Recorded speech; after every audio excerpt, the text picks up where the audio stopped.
Benedicite, mucha paz. Soy el Padre Julio desde el Eremitorio Emaús de la Iglesia Antigua Diversidad Cristiana. Quería compartir con ustedes algunas respuestas, alguna información a la pregunta que me han hecho llegar sobre la diferencia entre un eremita, un ermitaño y un anacoreta, la diferencia entre un eremita urbano y el resto de los eremitas, la diferencia entre el esicasmo y el eremitismo. Bien, en primer lugar, no hay diferencia entre ermitaño, eremita o anacoreta.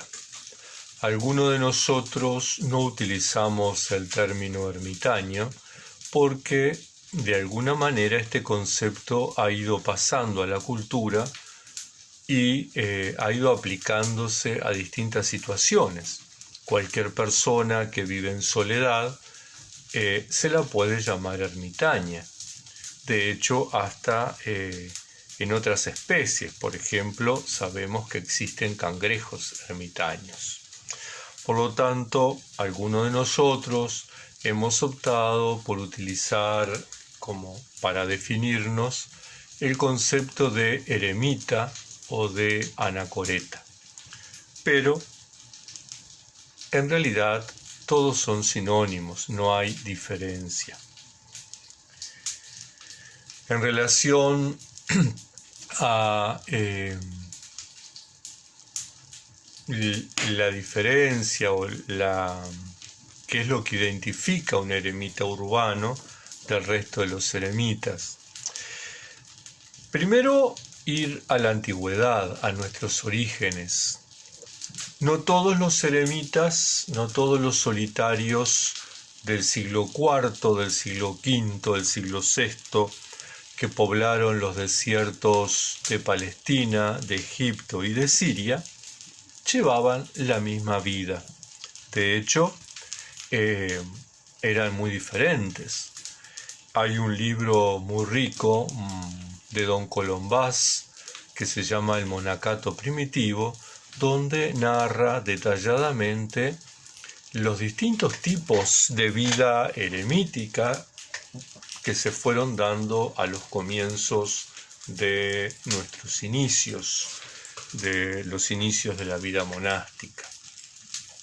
Y encontramos algunos que vivían en sus casas y practicaban la ascesis monástica, otros que se iban a la periferia de la aldea, otros que vivían en sepulcros, otros que vivían a la intemperie, como los animales, ¿verdad? Sin protección, sin techo.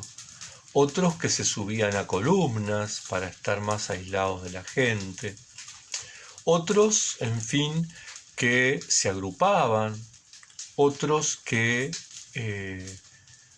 andaban deambulando de un lugar a otro y peregrinando por los lugares santos. En realidad no existía algo que regulara la vida eremítica, era una experiencia carismática. Igual en nuestros tiempos tenemos eremitas más tradicionales, más clásicos, ¿verdad? Que se aíslan en la montaña, en el campo, en los bosques. Tenemos eremitas que optamos por vivir en la ciudad, en nuestras casas, practicando también la ascesis monástica, llevando un ritmo de vida monástico, de oración, de silencio, de soledad, de búsqueda de Dios, de lección divina. Dentro de los actuales eremitas, dentro del eremitismo actual, tampoco existe una clase y todos son iguales. No, el Espíritu Santo en su riqueza ha hecho que suscitaran distintas formas, Tenemos eremitas de tiempo completo, es decir, aquellos que nos dedicamos a este estilo de vida las 24 horas, los 7 días de la semana, los 365 días del año. Hay eremitas de tiempo parcial, es decir, gente que tiene que salir a trabajar, gente que tiene familia y dedica alguna parte de la jornada, alguna parte de la semana, alguna parte del año a retirarse y el resto está integrado a la sociedad y a la cultura. Existen eremitas casados y no es algo nuevo. De hecho, si vamos a la historia monástica, allá por el siglo IV-V, San Amón era un eremita que estaba casado. Él optó por la vida eremítica y su esposa fundó un monasterio para vírgenes, para mujeres. Bien, dentro de esta gama tan importante, tan amplia de la vida eremítica, también destaca el esicasmo. Esicasmo y eremitismo no es lo mismo. El esicasmo es una forma de ser eremita. Así como hay quienes se identifican con la espiritualidad del Carmelo, quienes se identifican con la espiritualidad cartuja, quienes se identifican con la espiritualidad benedictina. De hecho, dentro de la tradición benedictina hay monjes anglicanos, hay monjes luteranos, hay monjes católicos romanos, hay monjes independientes. Bien, el esicasmo es otra forma de ser eremita.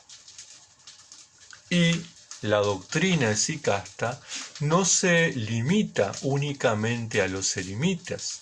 Un laico, una laica, un matrimonio puede llevar una vida esicasta. El término, el vocablo griego esicasmo puede traducirse, o esiquía, puede traducirse por quietud, una quietud que es física y mental. Puede traducirse por silencio, interior y exterior. Puede traducirse por paz interior.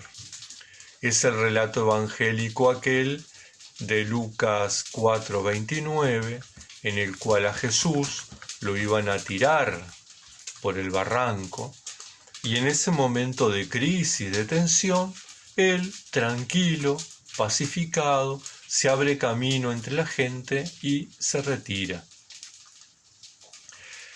El esicasmo es una práctica o doctrina que surge en el monacato de la Iglesia indivisa, allá por el siglo IV-V, con los padres del desierto. En los apotegmas, los dichos de los padres, encontramos gran cantidad de enseñanzas, de referencias a esta práctica. El esicasmo tiene dos grandes columnas sobre los que se sostiene su práctica y su doctrina. Por un lado, la paz interior en comunión con Dios, es decir, todo el mundo interior del eremita, del esicasta. Y la armonía con toda la creación, es decir, todo el mundo exterior del eremita, del esicasta, su contexto. El esicasmo tiene tres características fundamentales. En primer lugar, la soledad. La soledad que se expresa a través de la fuga mundi. Y tenemos tres ejemplos bíblicos muy importantes. Elías, el profeta, que se retira a la montaña y en la soledad de la montaña busca a Dios. Tenemos a Juan el Bautista, que se retira al desierto y en la soledad del desierto se prepara para bautizar. Y tenemos a Jesús, que luego de mucha actividad ministerial, pastoral, se retira al desierto para encontrarse con Dios. O sea que la soledad es una de las columnas vertebrales sobre las que se apoya el esicasmo. La otra es el silencio que se expresa a través de la búsqueda, a través de la construcción de la comunión con Dios. Nuevamente volvemos al desierto y al silencio para escuchar a Dios. Es el caso de Moisés, que en el Sinaí experimenta la teofanía. Es el caso de Elías, que en el monte Horeb experimenta la teofanía. Es el caso de Jesús, que en el silencio del desierto escucha la voz de Dios que se manifiesta. Y una tercera columna vertebral de la doctrina y de la práctica del esicasmo es la quietud que se expresa a través del control de todos los pensamientos, lo que los padres del desierto llamaban los logizmoi, hasta alcanzar la ausencia de preocupaciones, la ausencia de todo aquello que nos distrae y lograr lo que los padres llamaban la sobriedad, una ausencia de todo y una comunión con Dios. Aquello que decía Jesús en Juan 10:30, el Padre y yo somos uno. La doctrina esicasta, o el esicasmo, tiene su fundador ideológico, por darle algún nombre, a Evagrio Póntico allá por el siglo IV. Es quien recoge y difunde esta práctica, le asigna un cuerpo doctrinal básico que se difunde a la Iglesia indivisa tanto en Oriente como en Occidente. Pero es fundamentalmente a partir del siglo XII, es decir, ya con una Iglesia fragmentada, con una Iglesia resquebrajada, que esta doctrina se consolida hacia el siglo XII en el Oriente y hacia el siglo XIX se retoma en el Occidente, siglo XIX, siglo XX. En el siglo XII es Gregorio Pálamas y luego otros padres como Filoteo Coquinos y Nicolás Cavazelias, quienes de alguna manera ponen los cimientos, construyen, consolidan estos teólogos bizantinos la doctrina, verdad, esicasta. Algunos vestigios en el occidente de esta doctrina los podemos encontrar en San Bernardo de Claraval y en Santa Teresa del Niño Jesús, por ejemplo. Bien, entonces el proceso, a partir de Evagrio Póntico en el siglo IV, comienza a consolidarse. Hacia el siglo XI el esicasmo se difunde en los monasterios de Constantinopla. Hacia el siglo XIV en los monasterios del Monte Athos. Hacia el siglo XVII en los monasterios eslavos, especialmente en Rusia. Y de ahí a toda la feligresía, a la comunidad cristiana, al pueblo fiel. El esicasmo cuenta con algunas técnicas e instrumentos que son fisiológicos y psicológicos, de los cuales ya hemos hablado en otras ocasiones, ¿verdad? Que es la posición, que es la poca iluminación, que es los ojos cerrados, que es el uso del chodki, que es la cabeza inclinada. Pero esas son simplemente técnicas que nos llevan a concentrarnos, nos llevan a centrar nuestros pensamientos y nuestros sentimientos en la meditación. Pero no es eso el hesychasmo, ¿verdad? No es un conjunto de técnicas, sino que es un conjunto de doctrinas y de prácticas que nos conducen a la comunión con Dios. Es un error pensar que las técnicas nos llevan a la comunión con Dios. Llegamos a la comunión por nuestro esfuerzo, por nuestro deseo, por nuestra necesidad, pero también y fundamentalmente por la gracia de Dios que actúa en nuestro interior. Y entonces, cuando alguien dice eremitismo y hesychasmo es lo mismo, no es lo mismo. Hay eremitas que no son hesychastas y algunos eremitas somos hesychastas porque practicamos esta doctrina, llevamos adelante estas prácticas y nos esforzamos, centramos nuestra actividad en ello. Otros eremitas, por ejemplo, llevan una vida más ajustada a la doctrina, por ejemplo, anglicana. Otros eremitas llevan una vida más ajustada al carisma del Carmelo. Otros eremitas llevan una vida más ajustada a la regla de San Bruno.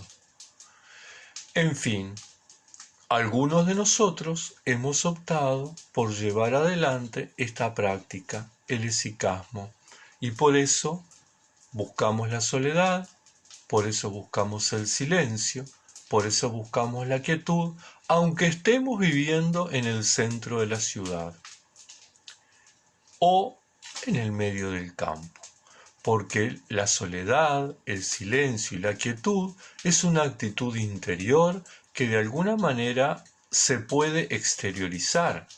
Muchas veces el contexto tranquilo, sereno, campestre, solitario ayuda, ciertamente, pero no deja de ser eso, no deja de ser una ayuda. Lo que importa es lograr esa quietud interior, esa paz interior, aquello que dice el Salmo, descansa en el Señor. Hermanas, hermanos, tengan todos y todas una bendecida jornada, que la Santa Madre de Dios les acompañe y les proteja hasta el próximo encuentro.